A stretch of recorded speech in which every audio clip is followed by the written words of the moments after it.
And this is an informational meeting for folks about the upcoming Lake Mansfield Recreation Area construction activities.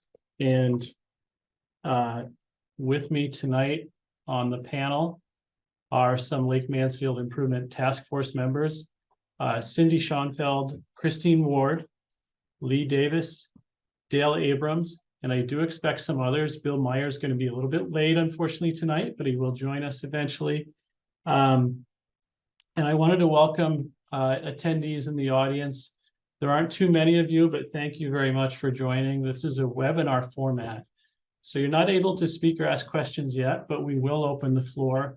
I did want to have the opportunity to run through some slides for you and reintroduce the project. And then we can take as much time as you'd like to discuss the project. So welcome. I'll start a screen share here and we'll get right into it.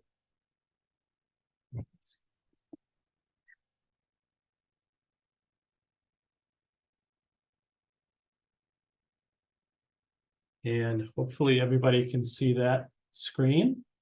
So welcome and good evening. I'm really pleased to share with everybody some good news that we, after many, many years of discussion and design and events and meetings, we're ready to begin the comprehensive improvement projects at Lake Mansfield.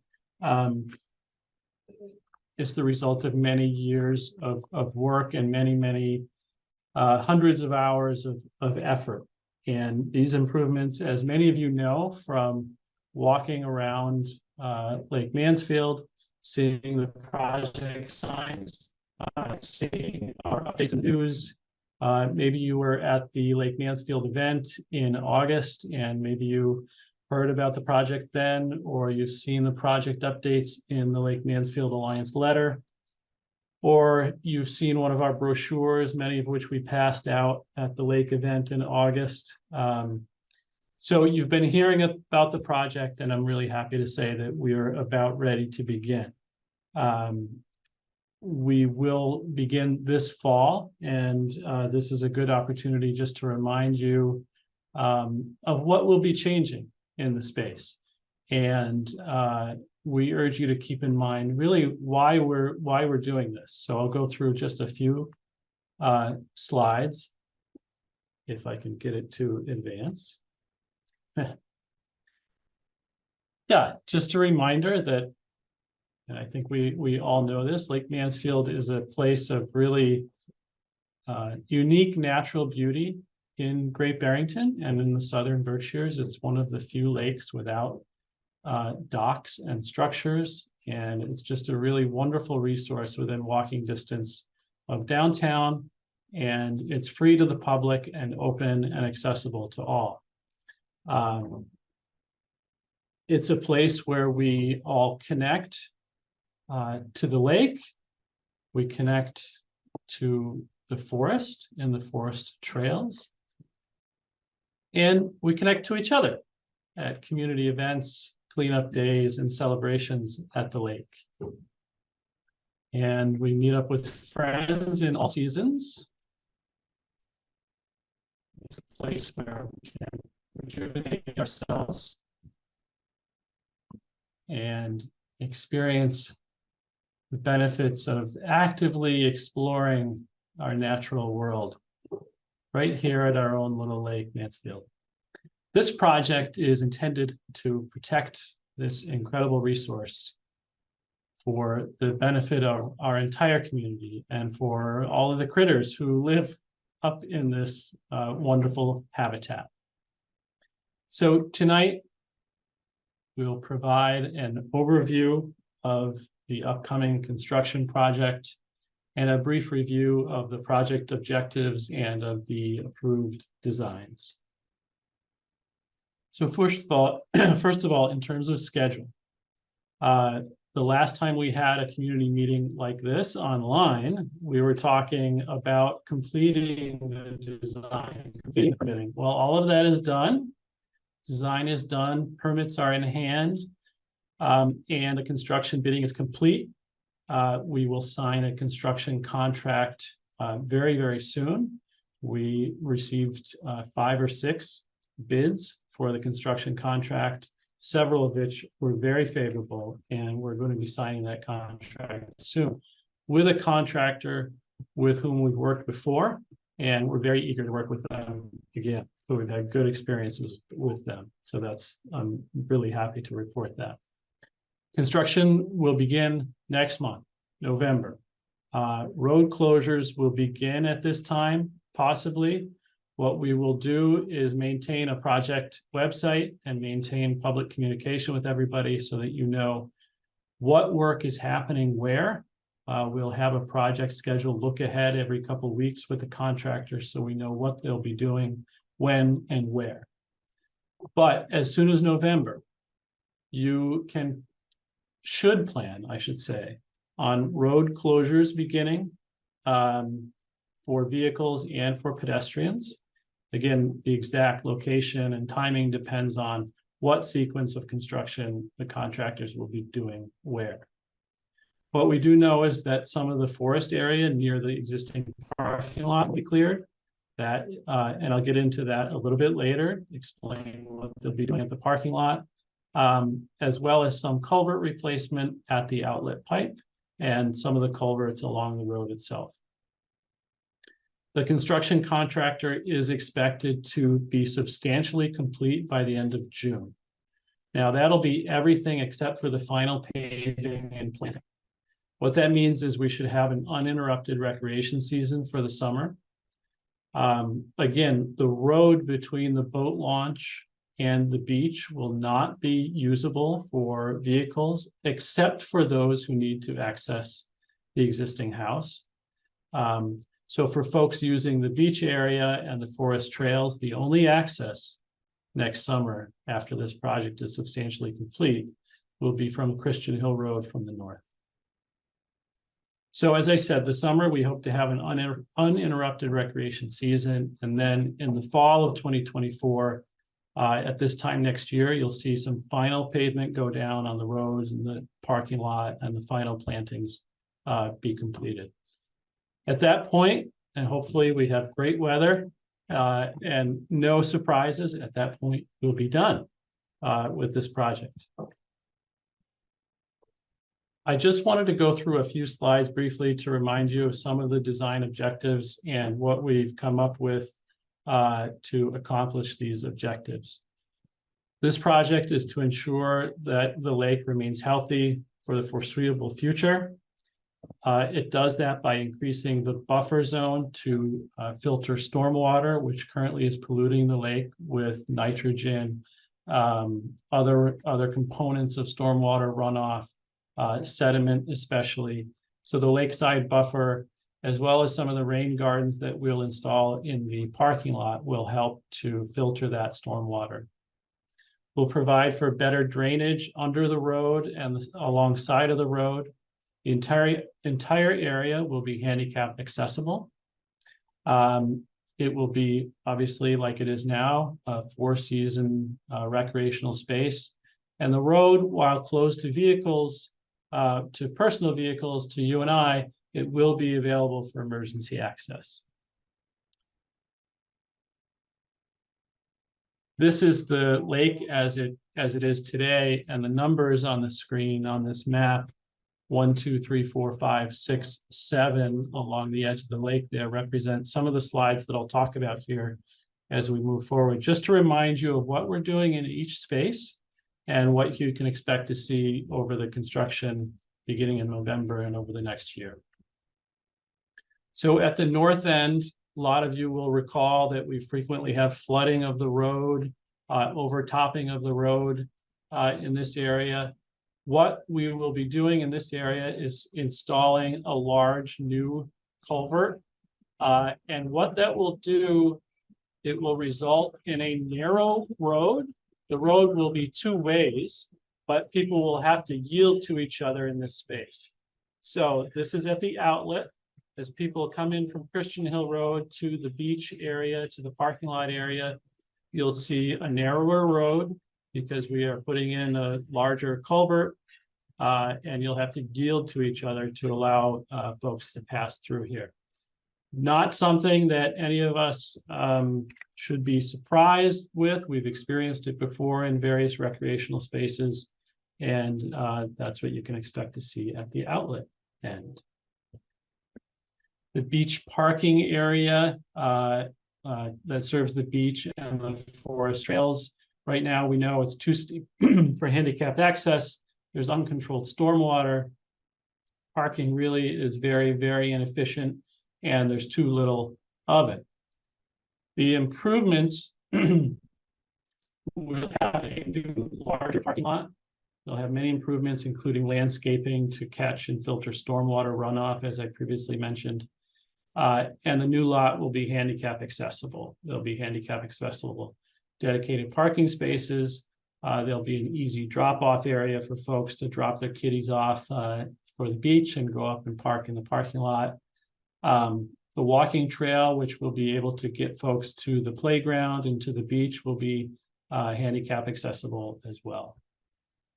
Just for comparison purposes, the existing parking lot at Lake Mansfield can hold about 25 cars, maybe on a good day, if they're efficiently parked, maybe 30.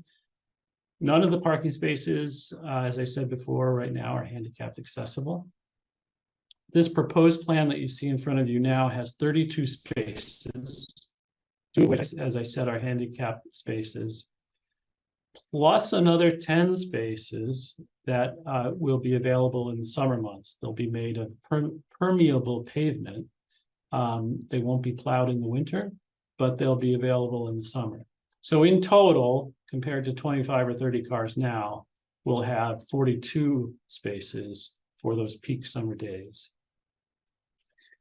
Now, in order to achieve the objectives of handicap accessibility, of being able to add all of this landscaping to control stormwater runoff and things like that, we will be cutting a large number of trees in the forest north of the parking lot.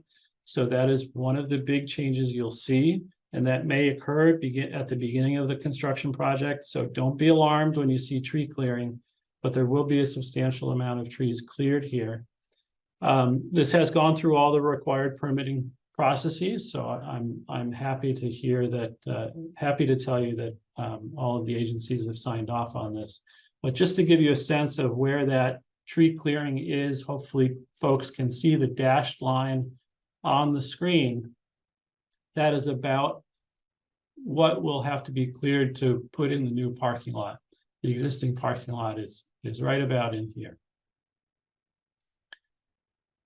That's one of the bigger changes that you'll see.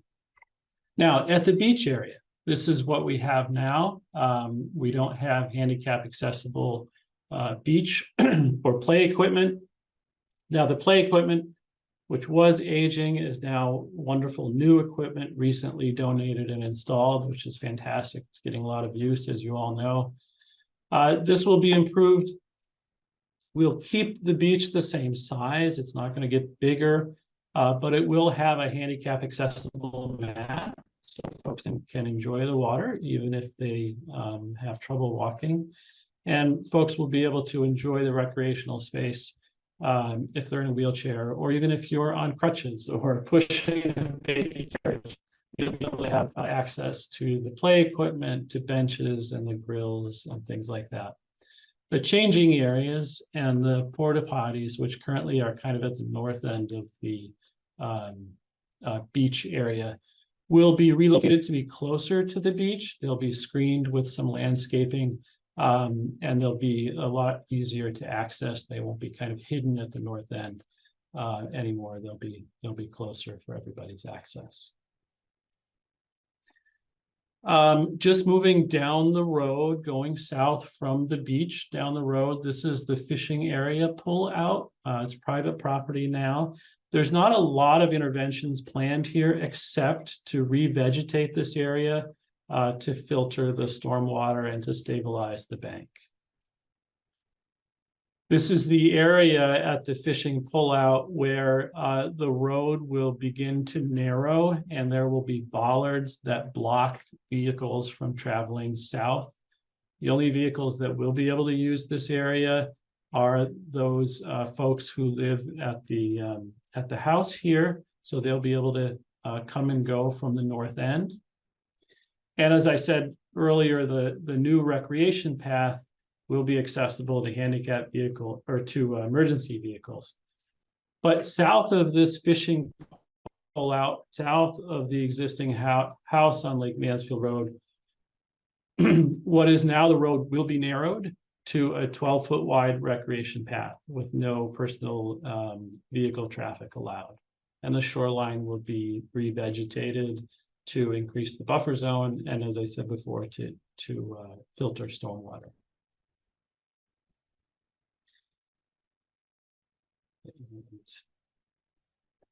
The next area going south along the road is the Whale Rock area.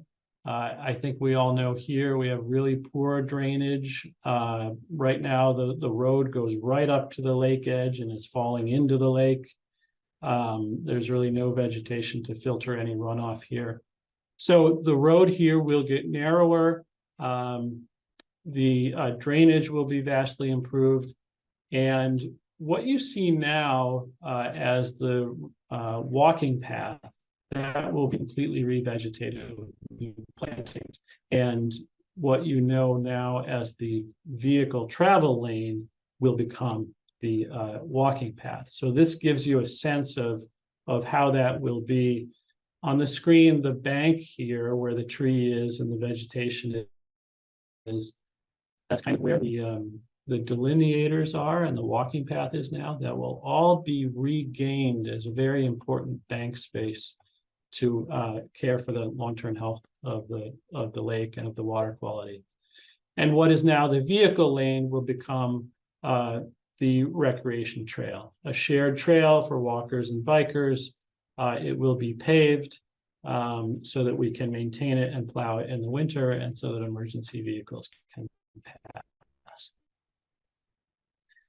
We talked a little bit about how the road edge has no buffer zone. It's the water goes directly into the lake. There's no vegetation to filter the runoff here. And again, just showing you the proposed improvement, which will increase the drainage capacity under the road so that the road doesn't freeze and thaw in the winters like it does now, which completely buckles the pavement. We'll be able to control that with a new substrate, with the new drainage under the paved walking path. And as I mentioned before, the area along the lake edge will be revegetated and stabilized.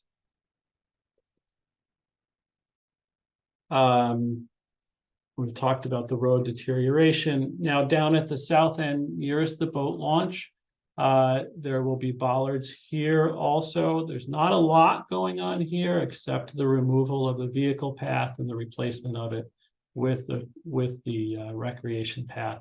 There will be bollards that stick up here so that vehicles are prevented from going down the road. And so that, in a nutshell, is the project.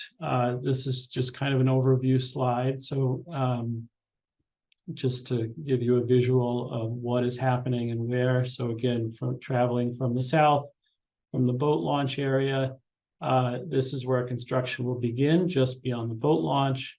And all along the roadway, including the new parking lot and the outlet control structure at the north end. That's the scope of the project. So what I'd like to do is stop the screen share here and open it up to any questions. Folks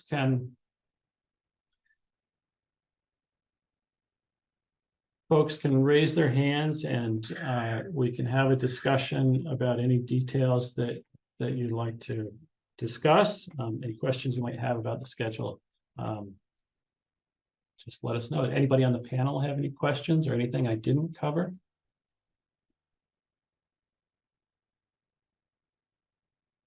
Okay. Well, I'll go ahead and take questions from the audience. The first person up is Sharon. Go ahead. You should be able to unmute yourself.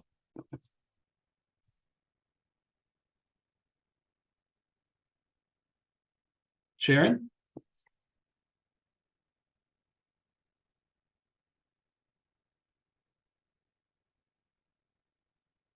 I think Sharon's having some microphone difficulties. Risa, you should be able to unmute yourself now. Go ahead. So, what is going to be the plan? And it's not what you were just discussing, but the plan as far as telling vehicles which way to go when they hit the balustrades that are going up. There'll be signage before folks get to that area saying that the road is closed ahead. Nob Hill Road is now marked as a one-way, so people will have to turn at the boat launch if they're coming in from the south, turn there and go back out. Oh, so the section that I'm on, which is it's two-way now, but it's going to become one-way on Nob Hill? It's two-way now, but I'm sorry, it'll be signed so that folks know that there's not through traffic up there, so that they'll be encouraged to turn around at the boat launch. Okay. And go back out before going all the way up Nob Hill and then having to come all the way back down Nob Hill. Yeah, that's what I'm anticipating. Right. Okay. Huh. Sharon, are you able to talk now? Maybe not. Can you still hear me? I can. Do you want to? I have another question. Go ahead. With the drainage and everything that's being, you talked about like sulfur going into the lake and unwanted, I don't know, chemistries. I don't know how to describe it. And with that being alleviated, do we think that the health of the lake is going to improve? We think so. So just to clarify, it's not sulfur. I think primarily it's sediment, gravel and things like that, as well as nitrogen runoff, salt from the road, from road salt, and phosphorus maybe, but not sulfur. But all of these things can contribute to poor water quality. Right now, we're a year or two into a several-year water quality study, which is helping us establish a baseline for what the chemistry of the lake is. Oh. Based on the stormwater improvements that we've proposed here, we can estimate the pounds of sediment and the total amount of nitrogen and other pollutants that will be removed, that will be prevented from going into the lake. So even that alone, we think will improve the water quality over the long term.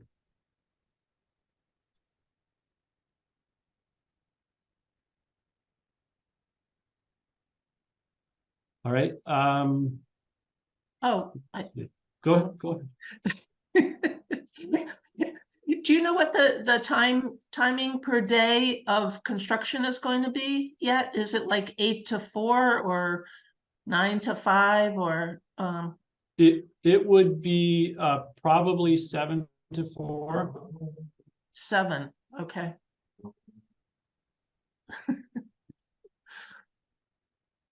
And we can discuss that with the contractor if there are any major concerns with that. Mm-hmm.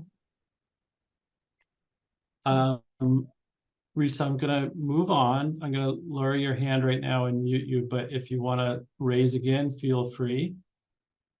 Sharon, can you talk yet? We can see you raise your hand, Sharon, but we can't hear you. Jenny, go ahead. Hi guys, this is just amazing. I'm thrilled to see this. When you say vehicle access will be limited, does that include bicycles? During construction, it may. During construction, pedestrians and bicycles and vehicles may be limited. After construction, bicycles will be allowed. In the completed project, yes, bicycles, pedestrians will be allowed throughout. Great. And is there a lane for them or is it just mixed? It's a shared path. Mm-hmm. Everyone uses the same space. Good. We can connect even better, yielding to one another.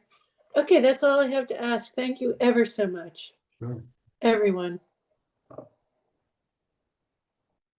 If you're able to connect with Sharon, Jenny, we still can't hear her. Lori, go ahead. You should be able to unmute yourself.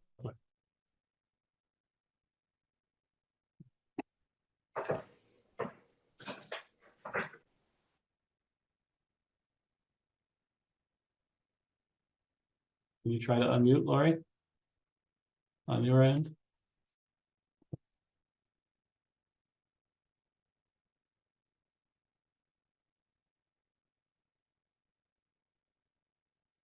No success on your end. I can try on this end, but my power goes only so far.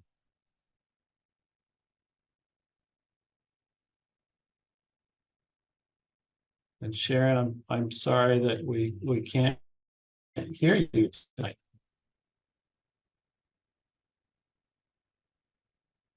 Craig, you can go ahead and unmute yourself on your end.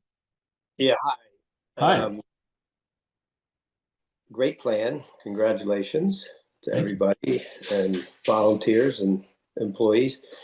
Any plans on pedestrian safety? A lot of people walk from Christian Hill Road or Dehan Road or Simon Rock from the north going down to the lake.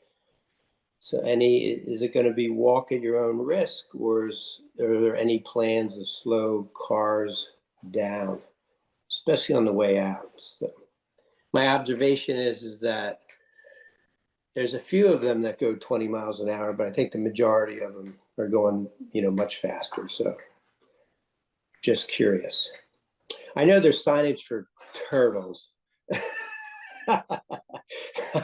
For the speeding turtles. Yeah.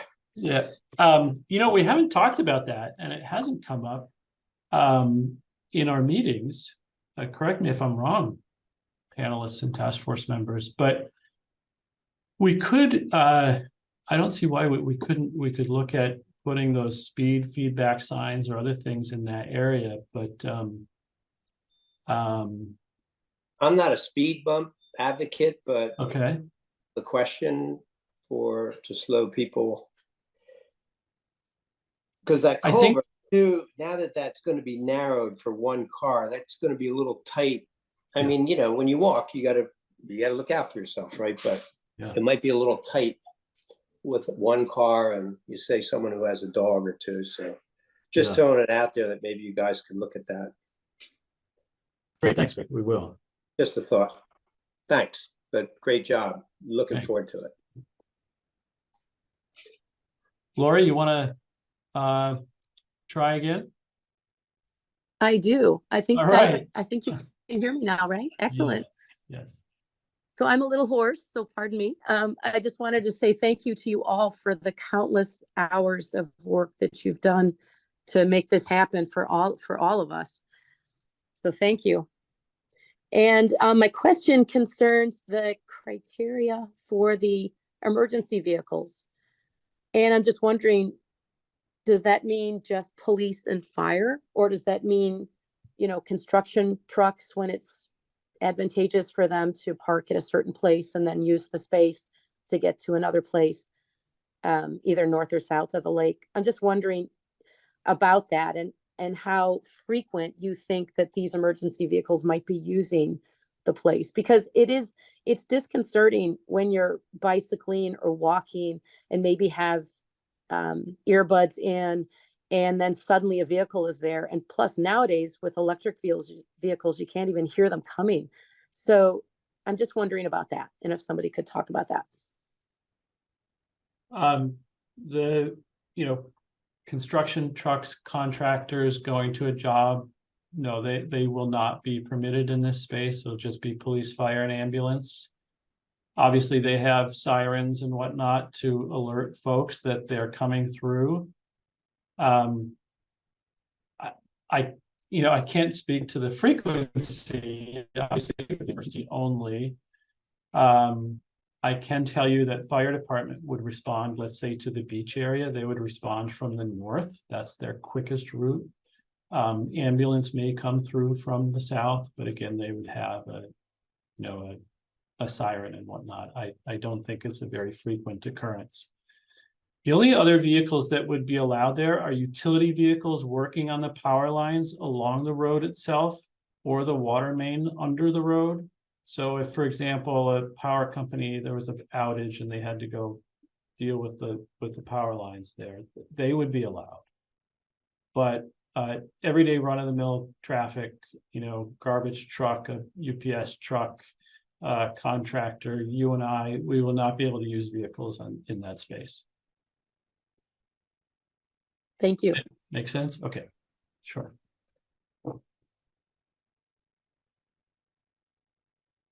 Let's see. Well, I wanted to recognize that Bill is here and bring him up to a panelist mode so that folks can see him. And let's see, does anybody else have any questions, any comments from the task force volunteers about the project? We do have our project engineer here if you have technical questions. Hi, Bill. Thanks for coming in. Christine, do you want to go ahead? You can unmute yourself.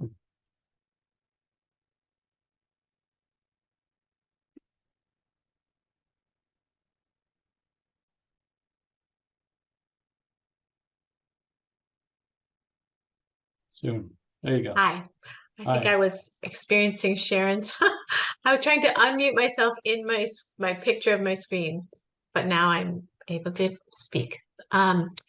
I think that the project has had such a long opportunity to move forward over 10 years, maybe 12 years, that we've really had an opportunity to be very thoughtful and get a lot of input about how best to enhance this area for future generations. And I think that the next year, as we go through the construction phase, will mean changes of habit during that construction phase for folks. And I just appreciate that we'll all be giving a little bit during that period of time for the final results. And I also appreciate it's going to be a change of access to folks who are used to driving around the lake. And I appreciate that. I think that it's going to make an enormous difference to the health of the lake and also the safety of folks who are recreating there. I am constantly amazed at how many folks are accessing Lake Mansfield from all over the town. They drive there to walk safely beside the water and also to access the community trails in the Lake Mansfield forest. And those trails will remain unchanged, even by the change and reposition of the parking lot. And I'm so delighted to know that now the lake will be a space for all people to be able to access the water, the beach area, and all the trails. And that's a big step up for Great Barrington in terms of our accessibility and community availability to all people. So I'm very honored to have worked on this project. I'm very appreciative of our town planner and also of our team that helped us to develop this project. And I'm looking forward to the future. Thank you very much. Thanks, Christine.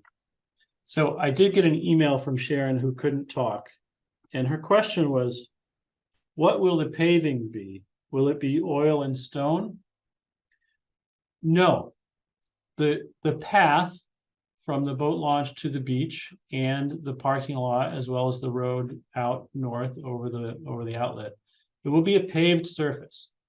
And some of the reasons for that are, number one, it's a lot easier for us to direct the stormwater to where we want it to go, i.e. away from the lake and into these nice revegetated swales and other areas to clean the stormwater. And number two, it's a lot easier to maintain in the winter. It requires the use of less salt in the winter, and the ability to plow and for that to thaw is a lot greater than an oil and stone or a stone surface. So it will be paved, and those are the reasons why. With the exception of a small corner, 10 spaces or so of the new parking lot will be a permeable surface. That's a place where we don't need as many parking spaces in the winter time, so we don't have to plow it. And we can allow the water to percolate right through those 10 parking spaces. But then in the summer, miracle of miracles, the snow goes away, those parking spaces become available. So for the most part, everything will be traditionally paved asphalt surface. Christine, do you want to add to that? I also want to clarify that the trail within the beach area that's going to be introduced to help folks access the beach area will also be permeable. That'll be a stone surface, much like the trails in the forest, a packed stone. Yeah. Thank you. Thanks, Christine. Laura, do you want to go ahead? You have a question? I do. Thank you. I did think of another question, which is whether the police, after all of this work, will they be enforcing the no parking areas on the side where they park now? Because there's at least 12 plus cars parking on the vegetation, usually on the right-hand side, moving towards the north. And then sometimes in that little area on the left-hand side, after the changing area, there's usually a couple of cars parked on that left-hand side too. And I'm just wondering, do they have an intention of enforcing that area? We will definitely make sure that they enforce no parking areas. Because again, there'll be more spaces in the lot for people to park in a more organized manner. There'll be striped, spaces so people can see where they should be parking instead of parking all over the place. And if we did allow parking on the road, that would really kind of overburden the space, having too many people there. So we definitely want to work with police on enforcing.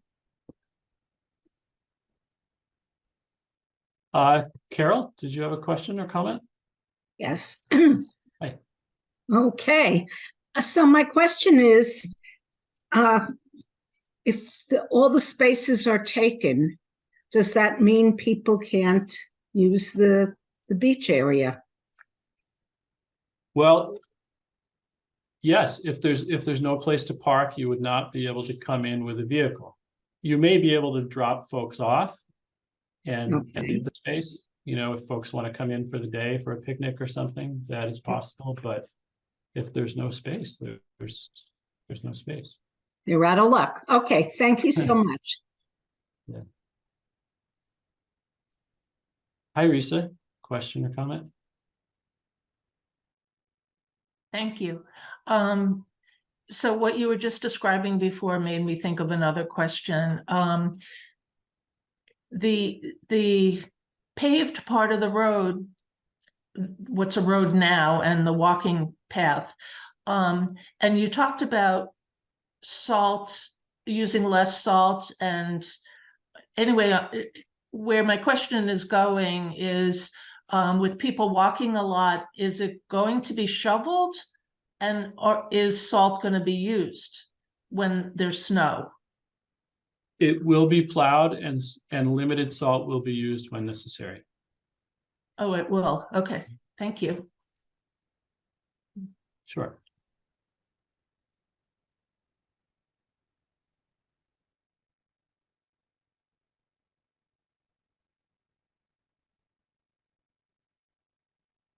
Well, any other comments from folks?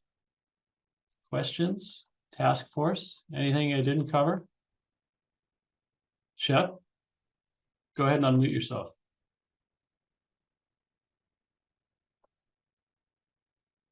There we are. Hear me now? Yes. Oh, good. Yeah, I wanted to call attention to something. For those of you that know the roadway as it exists today, if you take all of the paving on the lake side of those yellow posts that run down the middle of the paved road, all of that area over there is going to become stored and planted, and is going to be a restored buffer zone and bank area between the roadway and the lake. And it's probably going to take at least 3 years, if not 4 or 5, for that to mature, and for the newness of it, the sort of manually planted looking appearance of it initially, as things sort of take root and spread in their fullness. And it'll be a very interesting opportunity to observe the recovery of the buffer zone and the bank of the pond. It's something we don't get to see very often, and I'm looking forward to it. Thanks, Shep. Just to reiterate Shep's point that, folks, if you know the road as it is today, the area that's delineated with those little plastic white and green bollard delineator thingies, that walking path closest to the lake, that will become all replanted, revegetated area. And what is now the vehicle path, that is approximately what will become the dedicated recreational path. So quite a big gain for protecting the bank, protecting the lake with a new revegetated, stabilized, restored bank, gaining about 4 or 5, in some cases 6 feet of new filtration surface to protect the lake. Yep. But it will take some time for that to grow in. So Yeah. it'll look new for a while, but yeah, give it a chance. Yeah, true. But it is also habitat for creatures that naturally live adjacent to wetlands, for amphibians and turtles and all kinds of things. And it's going to be exciting to see what happens, because it's a long time since it's been really vegetated. Thanks, Shep. Hi, Dale. Go ahead. Hello, everyone. Thanks so much for the opportunity. Chris, thank you for your presentation. Shep, I just want to piggyback there. I think probably for me, as a sort of conservation and ecology-minded person, the recreation is, all amazing, because I love walking and biking and all that. But that getting to watch the impact of shifting the grade of the new surface road so it drains away from the lake, for the new trail surface, the emergency road surface, and then having that restored buffer zone is going to be quite amazing, and a really fun process to watch that revegetation unfold over the next decade or so. Yeah. And when I say that, what comes to mind is Betty Vigneron, who I think of as sort of the queen and the founder of thinking about Lake Mansfield as a jewel in the heart of Great Barrington. Betty Vigneron founded what was originally called the Lake Mansfield Association, which was a group of concerned citizens who cared so much about the lake. So I tip my hat, if I have one, to Betty for getting us started and mentoring Christine and myself in how special the lake is and how important it is to think about the future for both people and coming generations, and for generations of wildlife and the native plants that thrive in that area already. I do also want to just appreciate, in addition to Chris, Chris, it can't be understated how important the success of the task force has been by having someone with Chris's knowledge of government processes and grant funding opportunities to help piece together all the parts that are helping to make this expensive and really important project happen. And each of our town planners over the last, not town planners, but our town managers have been really important, along with our select board members, in recognizing that we had an opportunity here that will last for a long, long time to come. So thank you all. Thanks, Dale. Cindy, hi, go ahead. Hi, I will second how incredible you've been as a leader for the task force and really gotten us through this, and we appreciate that very much. I am wondering, I don't think we've ever discussed this. Has there ever been an estimate of how many emergency vehicles are expected to go through, per year between ambulances and fire? And one of the reasons I'm thinking about this is that, an ambulance is coming, they remove the bollards, and then I don't expect they're going to take the time to put them back, and they're going to zoom back. So, and who's responsible for putting back the bollards? So it's something to think about. But and I just wondered if the fire department ever estimated how often they would have to use that, or ambulances, if that was ever discussed with them. I don't think we have an estimate. Go ahead.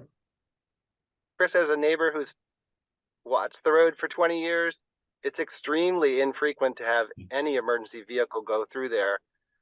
Only really in the last couple of years has there been a little shift in the behavior of the Southern Berkshire Volunteer Ambulance, but in the prior 17, 18 years, they almost never went through that way unless there was some actual direct reason to get to the beach area. And the only time we see firefighting vehicles is when there is a practice going on, practice ice rescue or practice of hose use or something like that. But essentially never have I seen a fire vehicle go through that space. Ambulances incredibly infrequently, and police cars do their patrol duty, which would still continue to happen from the north and from the south, but without going through, I imagine. Yeah. Good question about the bollards, Cindy. We'll work on that with the services. Yeah. Before we wrap up, I just want to remind folks that we did record tonight, so this is available. You can just shoot me an email, but we'll also make sure that we put a link somewhere on the town website, and maybe the Land Conservancy could also share a link. Okay, before I do my wrap up, I see Carol has a question. Go ahead, Carol. Sorry, I haven't figured out how to turn my video on, Okay. but I just want to say, Chris, I think the first time I heard you speaking about a 10-year plan for the town, I don't know if that was in 2008, 2010, whatever it was. It's just so thrilling to see this coming to fruition. And I want to thank you for your diligence and thank the people on the committee for their hard work. And I'm excited. Thanks, Carol. So folks, moving forward, we'll continue to keep you updated through the Land Conservancy, through emails. We have a project website where we are able to post, kind of upcoming schedules where the contractors will be at a certain point. We'll try to have that look ahead for you, so you know what's going on, where and when. For Lake Mansfield issues in general, you can attend Lake Mansfield Improvement Task Force meetings, which continue to happen. You could attend Parks Commission meetings. The Parks Commissioners are really the folks in charge of the park and beach space and the playground space, or the Conservation Commission meetings, and the Concom is in charge of the lake waters itself. If you have questions about the forest or the lake waters, please go to the Conservation Commission. Talking about water quality, weeds, aquatic growth, come to the task force, come to the Concom meetings. These are regular meetings, and we're happy to address any of those questions or deal with other things there as well. So keep in touch, and thank you very much for coming tonight. Oh, Dale, go ahead. Just one quick item. Yeah, just one quick item. I wondered, it's been occurring in my mind the last couple of weeks that, with the mention of the, significant changes that are about to happen and a small, representation of our town showing up to this, is there a thought of using the phone system or email system that the town has to spread the sort of word of the timing of things more broadly? I'll look into that, Dale. Thanks. Doing some more advanced notices by phone or email. Thank you. Yeah. Well, thanks, everybody. Appreciate your time tonight. If you have any questions about the project, let me know. Have a great night. Thank you, Chris.